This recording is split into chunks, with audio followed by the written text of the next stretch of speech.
point, and hopefully your first day of conference has been just as fulfilling as it has been for so many of us to meet in person again. Yay! My name is Jamie Kalama Wood. I am the regional representative for the mountain area, and I am from Brigham Young University.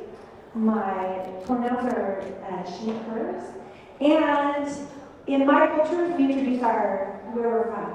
So I am Native Hawaiian on my dad's side, and I am on my mother's side, I am Mexican and European, and I'm also adopted, so I'm Lakota from the Rosebud Reservation. And so I am so excited about the conversations we've been having.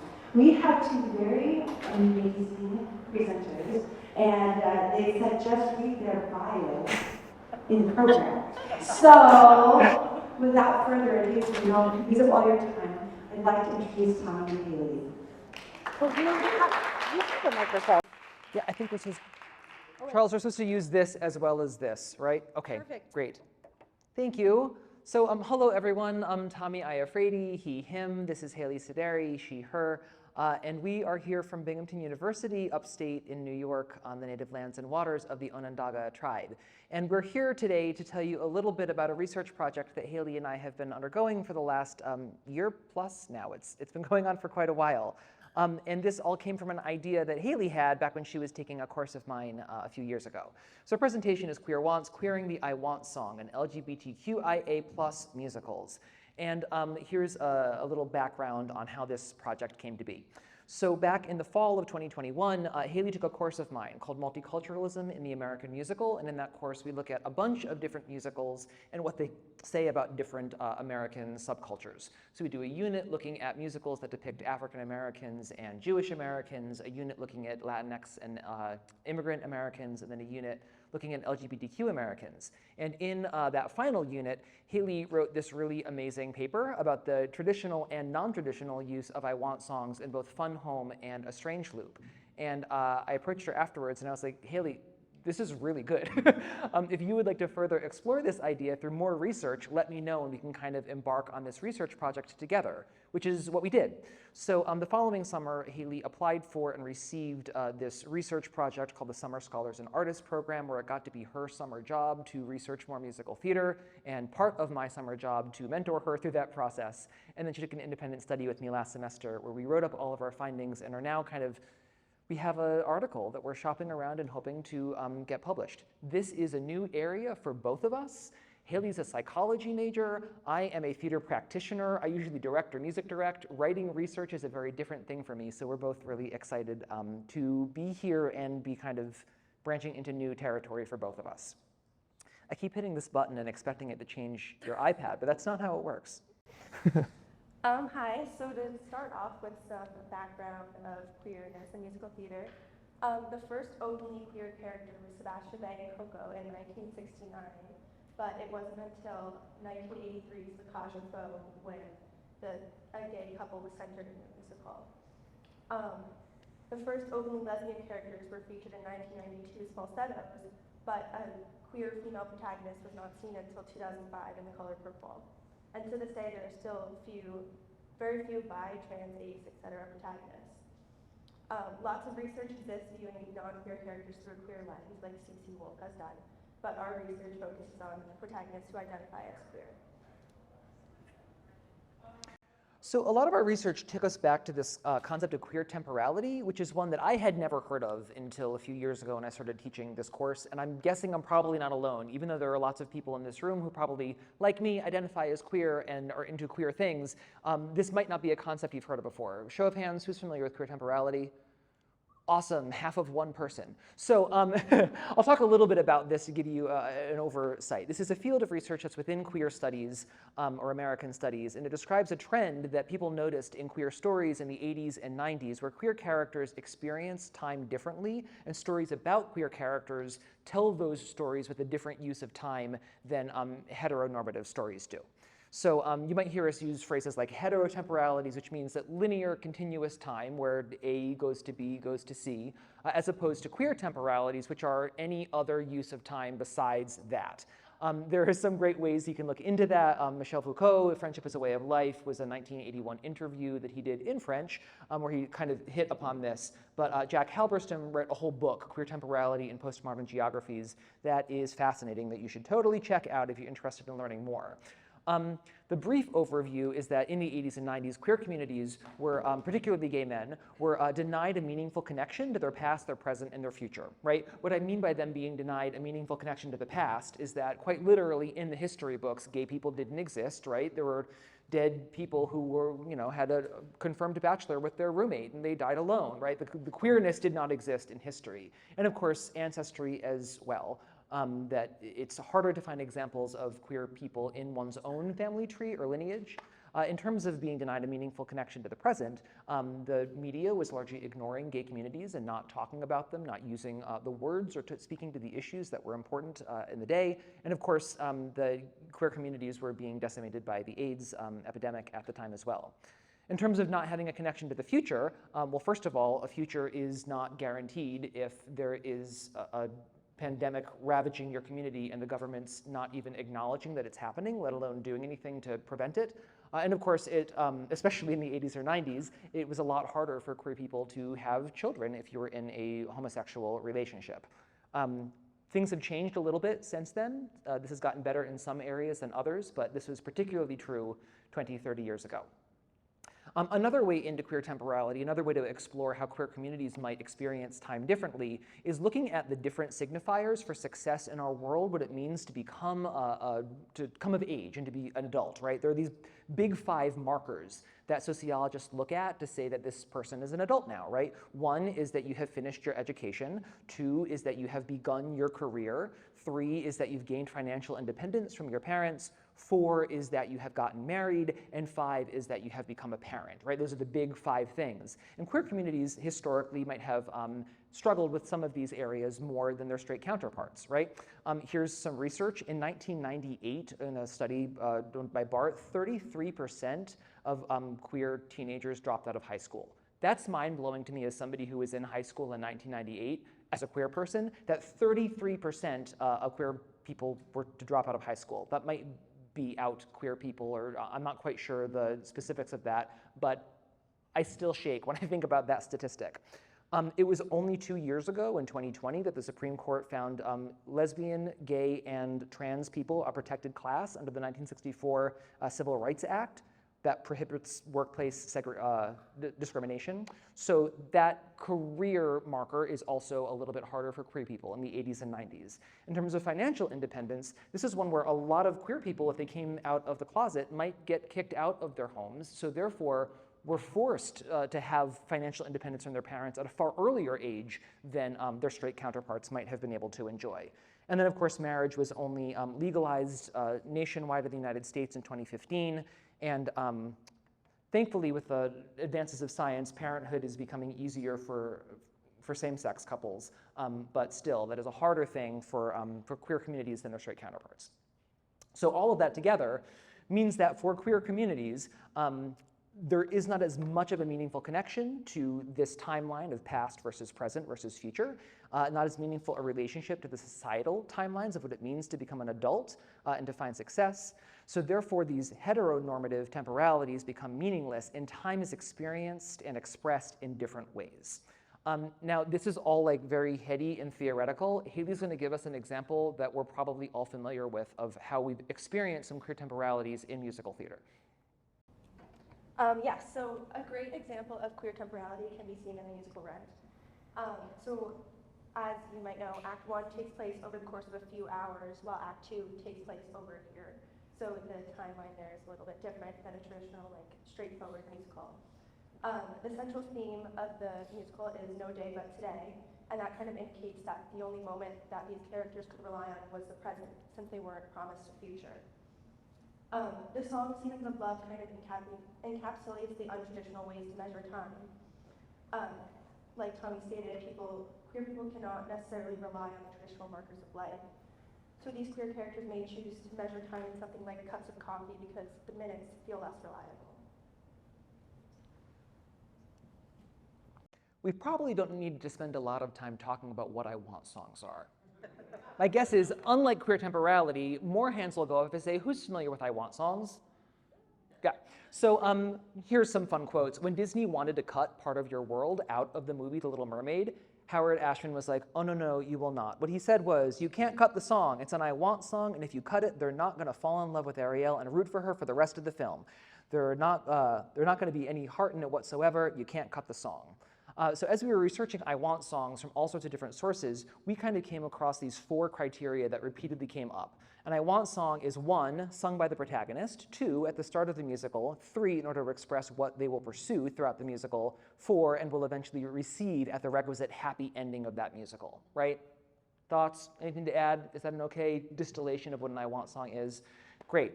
There are some places that we found more information. Lim and Engel, as Dr. Moore also mentioned in her presentation, and Jack Viertel are 2 really helpful ones.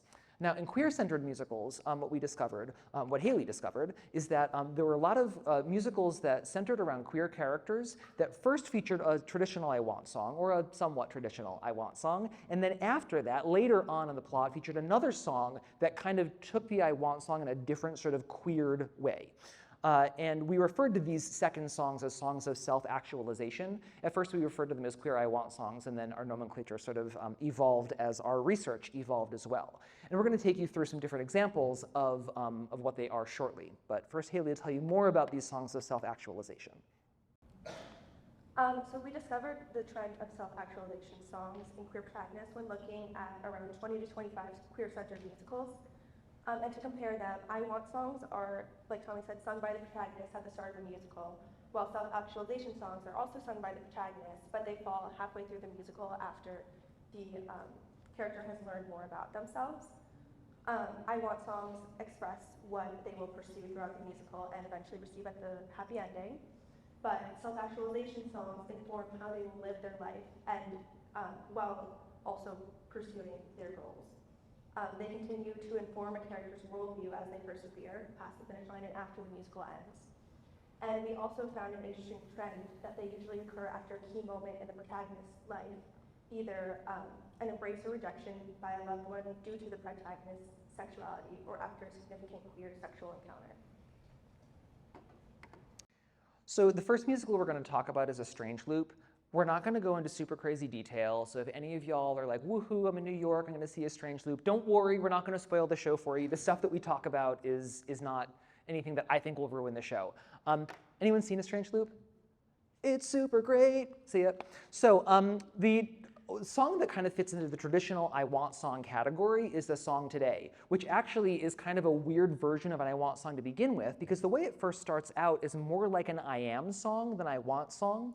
So here are some of the things that Usher says. I am a Disney usher. I'm barely scraping by. My discontentment comes in many shapes and sizes.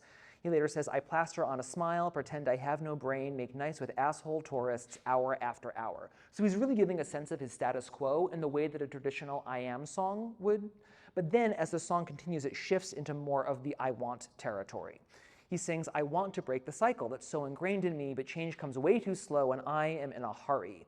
Today I plan to change my whole life forever. So he's talking about how he's working this day job while trying to find success as a musical theater writer, and he really wants to break out of this kind of boring quotidian lifestyle.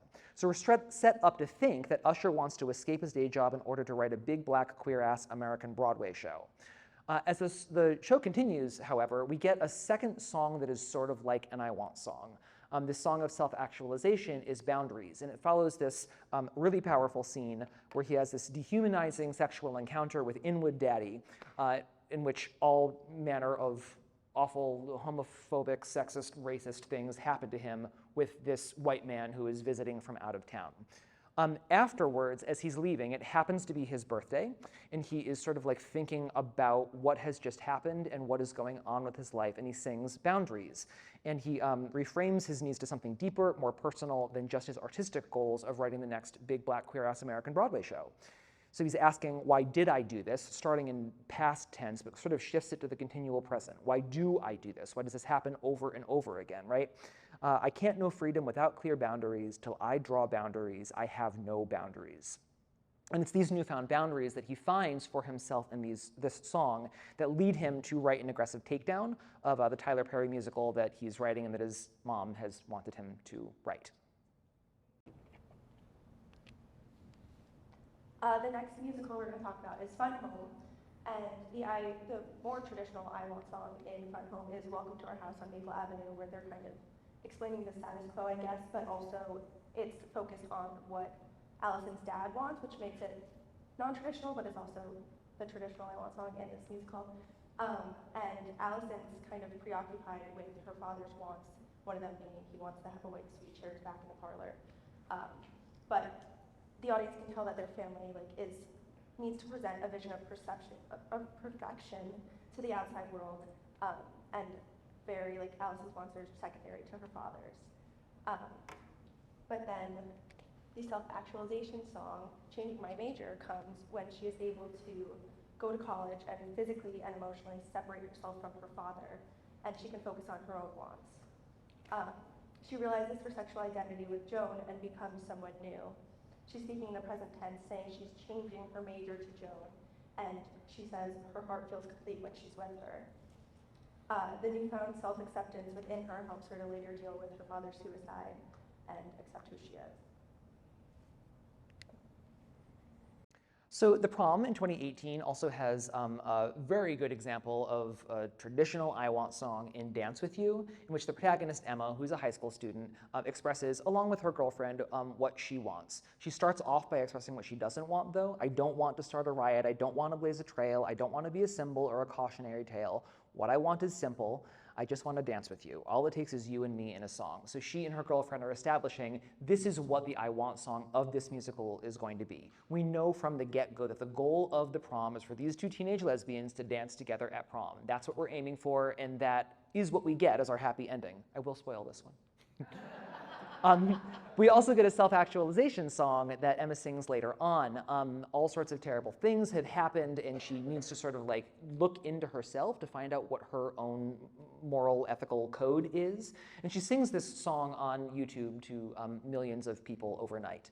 And as she starts singing, at first she talks about her journey of self-acceptance and how she came to be where she is today. So at first she tried to change, but she just kept failing. Over time, somehow I learned to see, no matter what the world might say, this heart is the best part of me. And she finally concludes, nobody out there ever gets to define the life I'm meant to lead with this unruly heart of mine. So what's happening here is she's not changing her goal. She's still aiming for this happy ending of dancing with her girlfriend at the prom, although at this moment she might not say that she wants that. But she's sort of figuring out the manner in which she's going to go after that goal. She's finding her integrity and going to continue pursuing her same goals with that integrity, right? So she's not going to lose sense of who she is. We also found this trend in falsettos, but something different about this one is that Marvin's wants couldn't be confined to just one song, so his I Want songs are A Tight-Knit Family and Thrill of First Love. In A Tight-Knit Family, Marvin expresses how he wants his family to get along even though he's left his wife for a man. He says, I want a tight-knit family, I want a group that harmonizes. He wants them all to eat as one, wife, friend, and son, and he even says that he wants it all. In Thrill of First Love, he adds more sexual wants. With Wizard, they state that they ask for passion at all times and would kill for the thrill of first love. Basically, you can tell that Marvin selfishly wants everything from everyone. In his self-actualization song, though, What More Can I Say, he reflects on how much his life has changed, and he kind of realizes that he can appreciate what is in front of him instead of having that constant desire for more. So he's in bed with Wizard, he's saying it's been hot, also it's been swell, more than not, it's been more than words can tell. He expresses, can you tell I've been revised, and ultimately, what more can I say? So you can tell that Marvin has grown less self-centered and more open-minded. And the last musical we're going to talk about today in detail is La Cage aux Folles from 1983. And in this musical, the wants are really revealed in the book scenes. But the reason we wanted to talk about it is because even though it doesn't really have a traditional I Want song, it has a really good example of an I Am song followed by a self-actualization song. I really love the song A Little More Mascara. In it, the main character, Albin, sort of talks about what he does when life is hard.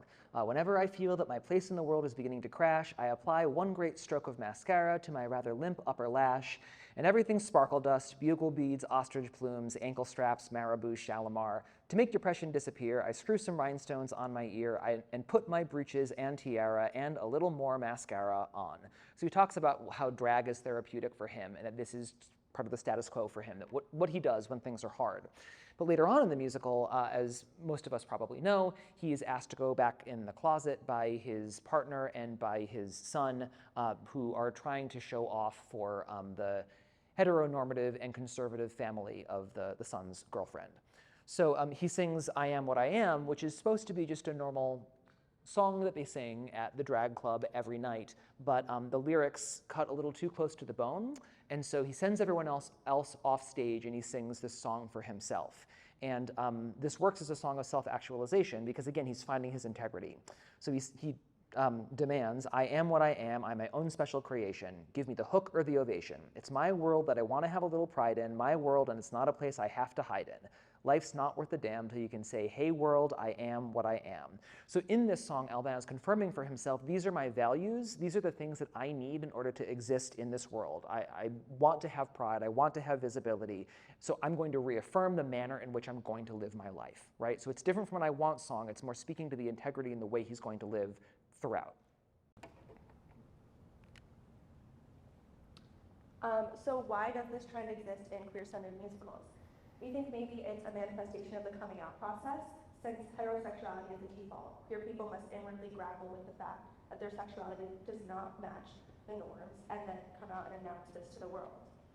The coming out process allows queer individuals to live authentically, and self-actualization songs do this for these queer characters.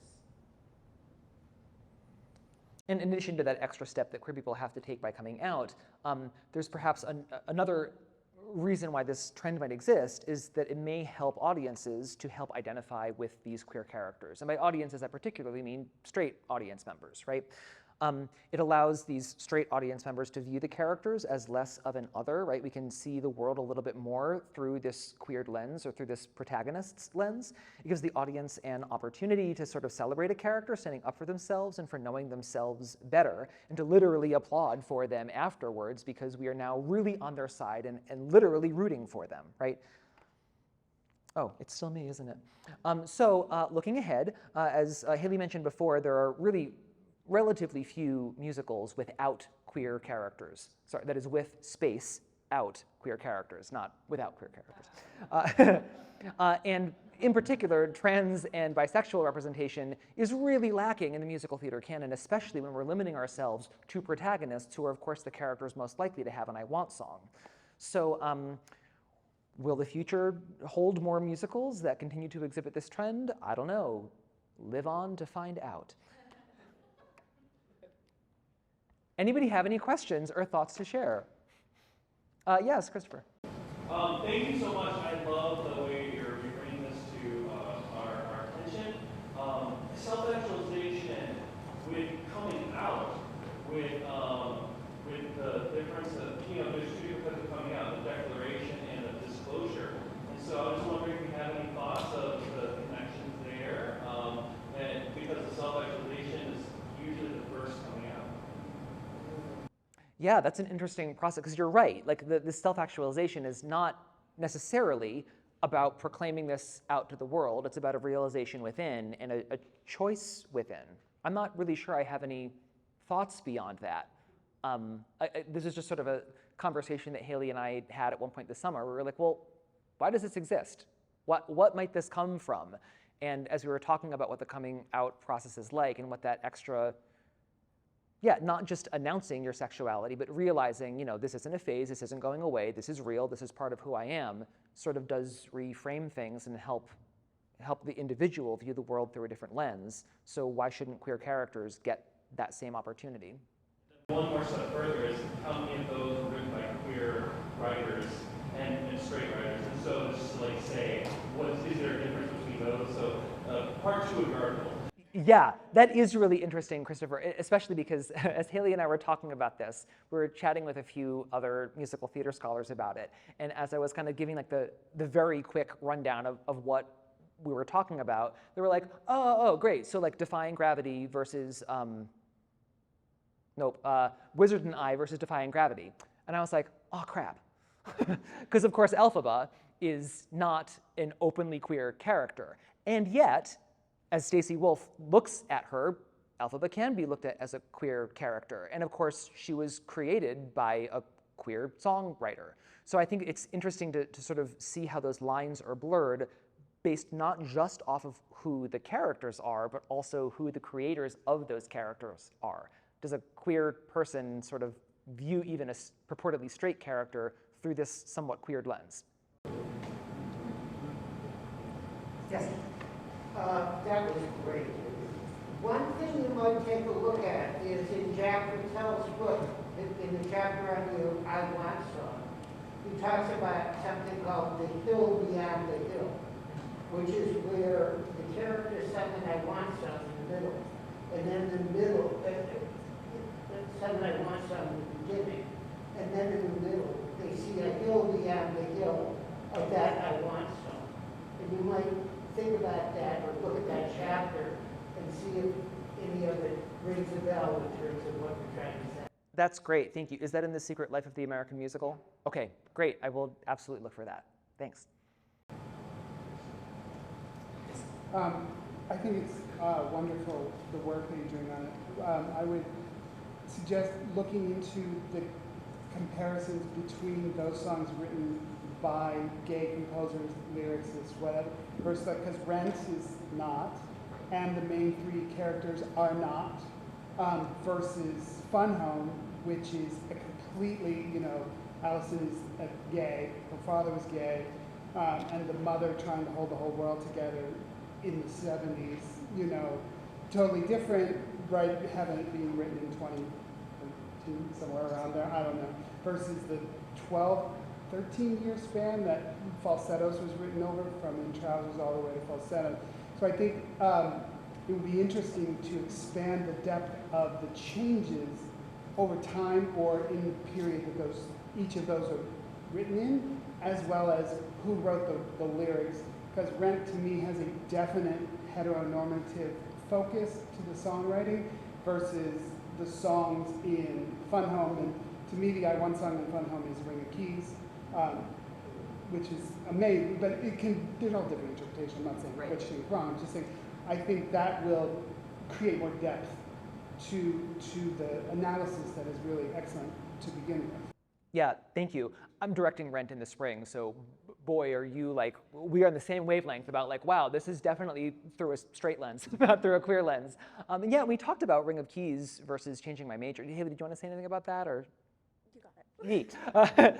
Yeah, because as we're looking at the lyrics from Ring of Keys, it feels like there's a recognition there, but not yet the clarity to sort of express for oneself what one wants, right? Which is why we ended up kind of going down this path of looking at Changing My Major as opposed to Ring of Keys as the song that really expresses for Allison what her identity is, with the assurance of oh yeah, this is it. And since we also found this trend that both Usher and Marvin from the Falsettos and Allison all sing these songs of self-actualization after a sexual encounter, that was just really interesting that that's also where that song falls in Fun Home.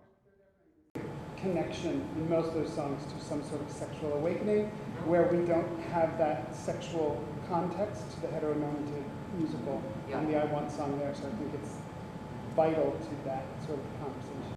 Which is wild since so many musicals center on heterosexual love, as we were seeing in the previous presentation. Yes, right.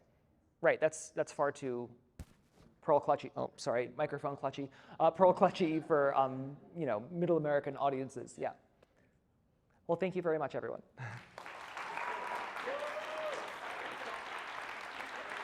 Thanks. Awesome. Thank you. Can we get one more big hand for Tommy and Hailey? Thank you. We are going to be setting up the whole room and changing it, so we'll be back here with everybody around 5:30-ish. No later than 5:35, we'll be ready to go, but